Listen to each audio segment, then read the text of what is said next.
All right, guys. No daily recap today. I'm currently in Vienna, in Austria.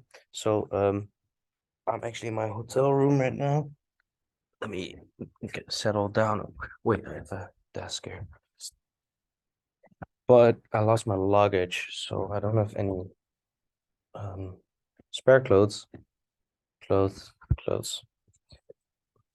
I don't have my screen, so I'll just try to do it from here, from my laptop, and I will make a case study on the trade. Hold up, I just got a phone call. 1 second.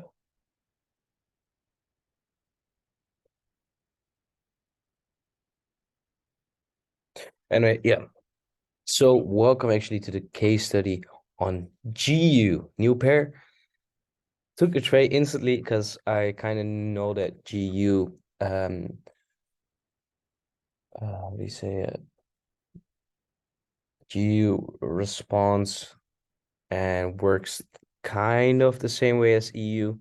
It's not really different, so therefore I can look for the same setups, and I saw my high probability setup, which was not an EU, so I was happy with that it wasn't GU. Then initially I said this morning I couldn't trade because I had to catch the flight and I had to go to the dentist before. And actually the dentist was so freaking fast that I was done there in 5 minutes and I could go home instantly. And literally 5 minutes, 10 minutes before my trade setup, I was home. So I could actually trade like 1 hour and a half. So, and I got the setup. So let's break it down. Let's go on the higher time frame. We got we are inside this weekly supply zone. We are above the highs of this blue structure. We are above highs on this. Yes, what kind of messy. We are above highs on this red structure, red pinkish structure. As you can see, we are above previous weekly highs. We are above previous daily highs, and then price came above Asia highs. Well, if you want anything more liquidity to be taken, you're no. So we are above a lot of highs. We took a lot of liquidity to the upside, and we can look for a move to down. So well, we actually didn't continue down. We took even more, but um that was my big major confidence. We were above all these highs, and then for the trade itself, we were above previous daily highs and Asia high, and therefore I was looking for like a 5 minute shift and then just an entry. So if we go lower on a 5 minute, what can we see? So after we took out these highs, we can look for our early sellers. Now I didn't like actually watch for early sellers. I didn't look for early sellers. Why not? Because there was so much liquidity taken. So this is like one of those scenarios where you just, oh shit, where you just say like, okay, I kind of accept the situation and the area we're in, and price might not be as clean or as 100% as I wanted, but because of the area we're in, I want to give it a try. Now what we can see is that we have a low that led to a high bearish break, and then we got this low.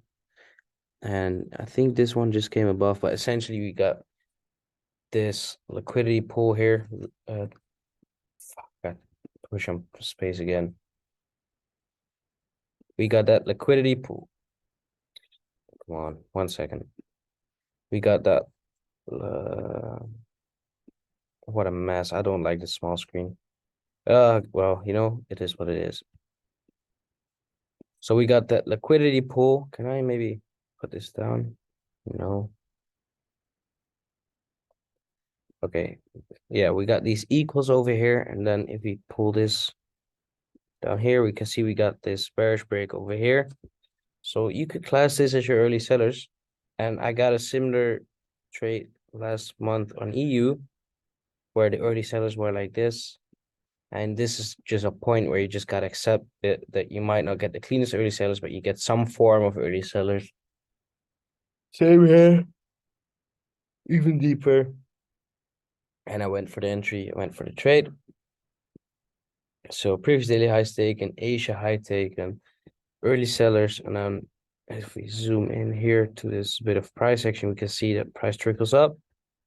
And on the 5 minute, we can actually see that it was equals.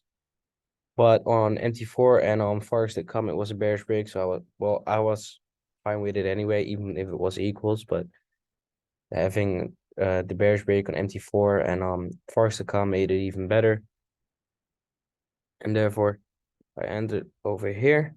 Now, this is so very freaking nice about my entryway is because if you look at this, you can see that we never reach a discount or the premium. So price range 2.0, change the colors. If I just make this red real quick, you can see here starts the discount and we never tapped into that. So thank you, entry drill, for this, because previously I would have entered from this area above here and that would have not taken me in. So perfect. Done. This was so hard for me. I swear. I didn't want to take partials at 1 to 3, but I had to. And actually, we go here. I didn't take partials the first time, to be fair. I was greedy. I wanted 1 to 4 at least. And it came there, but fuck me. So it came up. I didn't take partials. Then it came up, and then I took partials. So at the third, so it took me 20, took me 14, 15 minutes to take partials. And then I'm happy I did it. It came up higher. I was like, okay, see. And then it came lower. And I was like, good that I took partials because I just followed my plan. Essentially, it took me some time to not be greedy, but I got it done. Took my partials, 2.5% banked, and then I let the rest run. It went to 4%, then came to break even, came down again. And then it came up. So I'm happy with my partial taken and happy with the way I use my break even strategy. Now the thing I said here was right. Fake bullish break to induce buyers, then we get a slowdown, liquidity building up, and then we get the move to the downside. Now I made another comment. Yeah, so HLO want to be cautious at this point. Look at the distance DXY travel. So I'm gonna pull up DXY in a second. So that might slow down, meaning that this move will probably slow down as well as it took liquidity. So DXY, this move to the upside, we came above Asia highs and we just start to slow down here, and we had this entire move to the upside, just quite a distance if you ask me.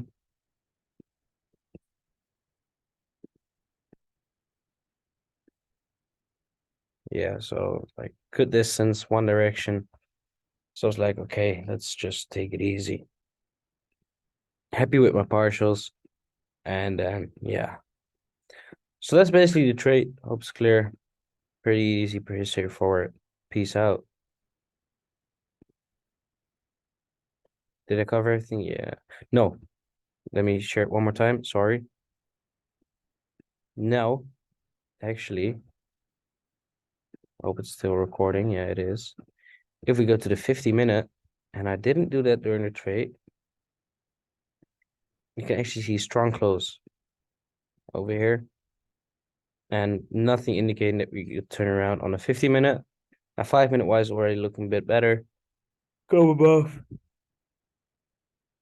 These candles to the downside, but then a weak break. And really this candle was a candle from heaven that gave me like so much confidence in holding the trade. Same on the 50-minute and same on the 1 hour candle.